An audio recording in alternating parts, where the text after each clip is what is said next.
Now the title on there isn't clickbait. Consider this from Mustang Medic. I can do everything in my power, guys, to get out tomorrow since it's the 20th anniversary of 9/11. Although there have been periods in the past where people think there's chatter and 9/11, blah, blah, blah. But the timing matters. Like the years when things happen are important in many different respects in terms of numerology and in terms of pulling it all together. And what's really interesting is how this works in terms of the years like 1989 specifically, 1969 is in there too. But those years are kind of feeding into what's happening right now in our world. And what's really surprising is it's also kind of revealing what could possibly come next. It really has to do with Hollywood. Looking at the Field of Dreams and looking at how that plays out. Because guess what? The Field of Dreams actually came true this year. On August 12th, just a couple weeks ago in 2021, there was a Major League Baseball game. There was a Major League Baseball game that took place at the actual field that was built in this Iowa corn. Movies, entertainment has put out different hints of things that are going to happen along the way. It's because Hollywood is such a significant part of crafting the false realities in the collective consciousness. I mean, this is how you build it and they will come. You know, Disney capturing the imagination. When you give these sort of stories and you tell people, like, you know, the way things are, the basic idea of, like, you know, you will see what you expect to see. This is why it's so important to, as Walter Lippmann put it, you know, one of the fathers of propaganda, it is so important to paint the pictures which people see in their mind's eyes, because that is what will then become reality, no matter how you want to go and look at that phrase of creating reality. I mean, Simpsons is good for one of these things. They kind of reveal to us what's going to happen before it happens. And in some cases, this is a way of kind of like giving you free will, so to speak. At the highest level, there is this practice of following omniversal law, of needing to reveal the method, if you will. You got to tell the truth so that the logic behind it is that people theoretically have a free choice or a free will in it. They know what's coming. And so because of that, there is truth. We can go and we can see some truth hidden within a lot of these films. Whether that's true or not, there's definitely a spell that's kind of cast upon us with Hollywood and movies and entertainment in general. And also definitely with music.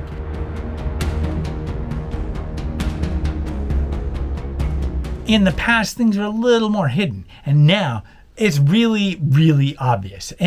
But even how obvious it is in some of these things, people still can have a gorilla pass right in front of them and not even see it. Even when you're yelling and screaming and pointing at the gorilla, they won't see it, because guess what? They've been distracted trying to count how many white balls they see, or how many white shirts they see, or black shirts, or whatever it is they've been distracted by. They're focused all on that, and they'll never see the gorilla cross the room. It's a famous experiment I'm referring to. But they won't see the gorilla no matter how much you point it out to them, because they've been distracted.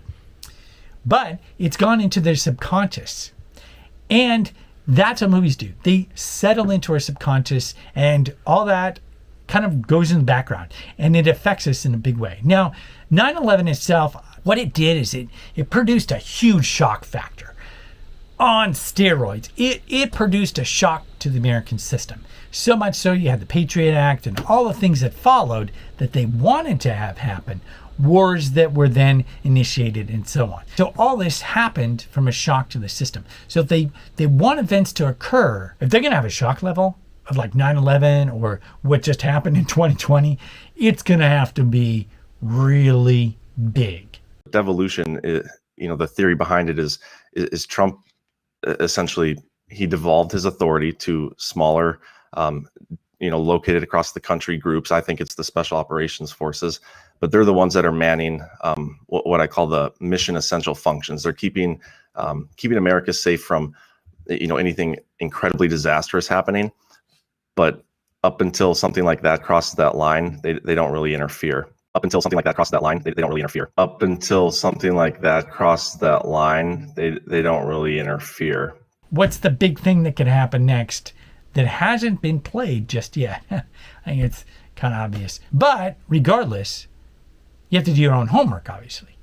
This is where we figure it out ourselves. So we all do our own investigative work. We all do this together. I want all of you to do your own homework like you should. The fact that we have to research now, you actually have to research to understand that we are in a war. It takes research to understand the magnitude of this war.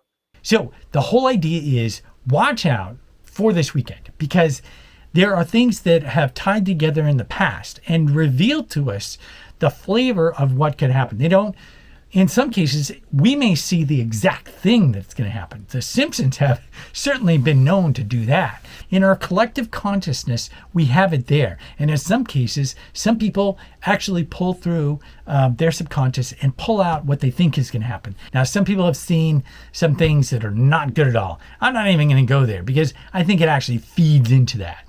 I don't trust in any of that. I see a huge amount of abundance on the other side of this. How long this lasts, who knows? But I do see abundance already here. It's just not available to most people because they're in a different mindset. So that abundance is all there. It's always been there in nature. It always has been around us. And we have been manipulated into not seeing it. Like not seeing the gorilla, we've been sidetracked and see other things. You could have someone, you could have all the food around someone, and they could still starve because they don't see the food. That's how distracted we are.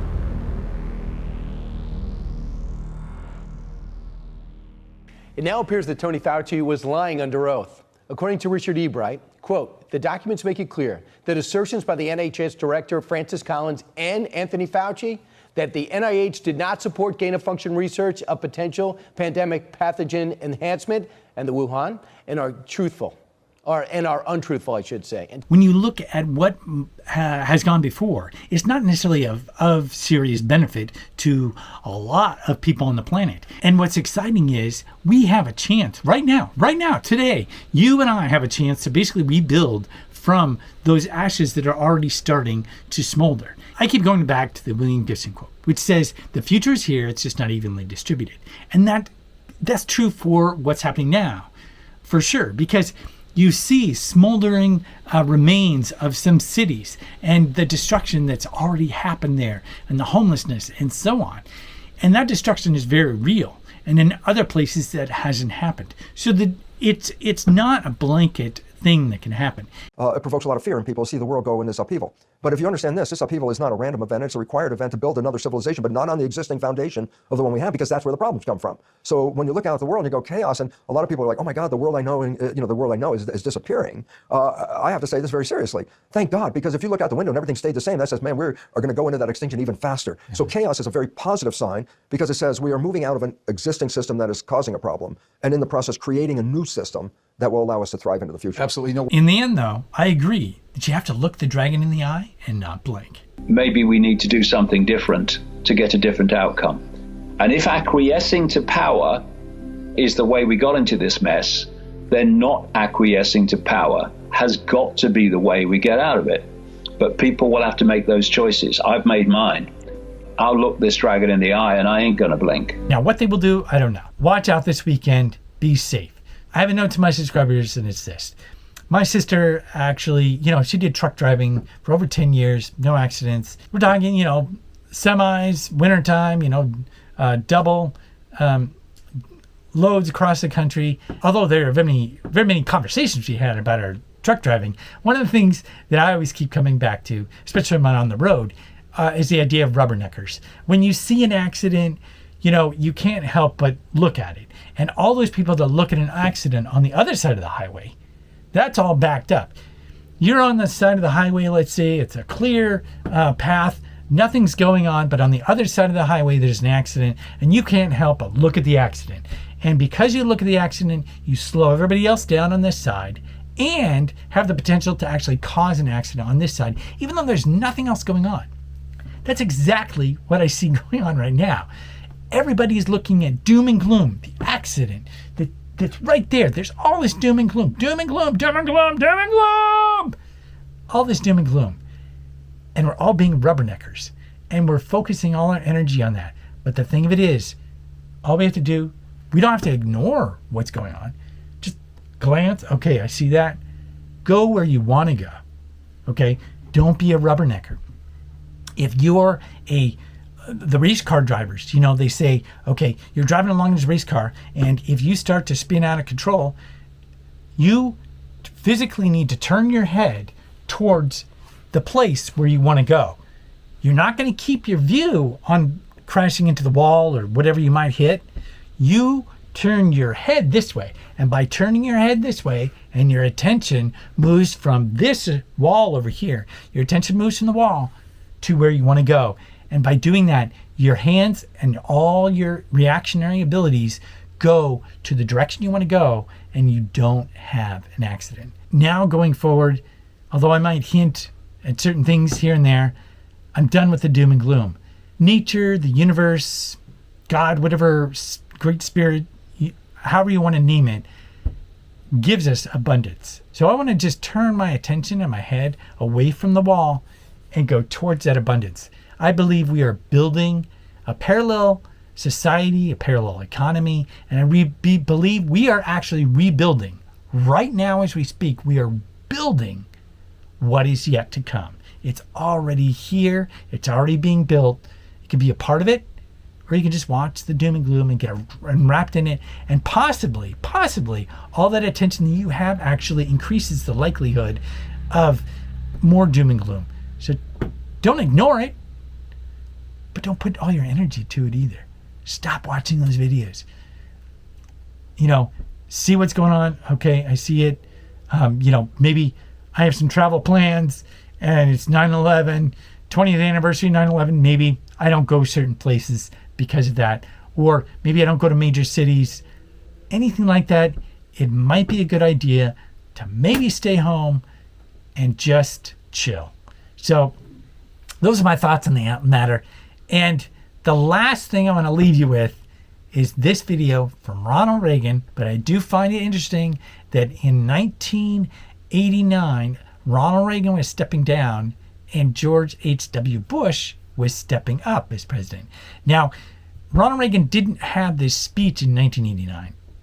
He actually made these remarks at the UN in 1988. However, I believe that energy is still there, and it may be a hint as to what happens next.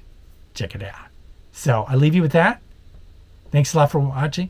If you found this video helpful, be sure to give it a like. Thanks a lot for watching, and I will see you next time. Just think how easy his task and mine might be in these meetings that we held if suddenly there was a threat to this world from some other species, from another planet, outside in the universe.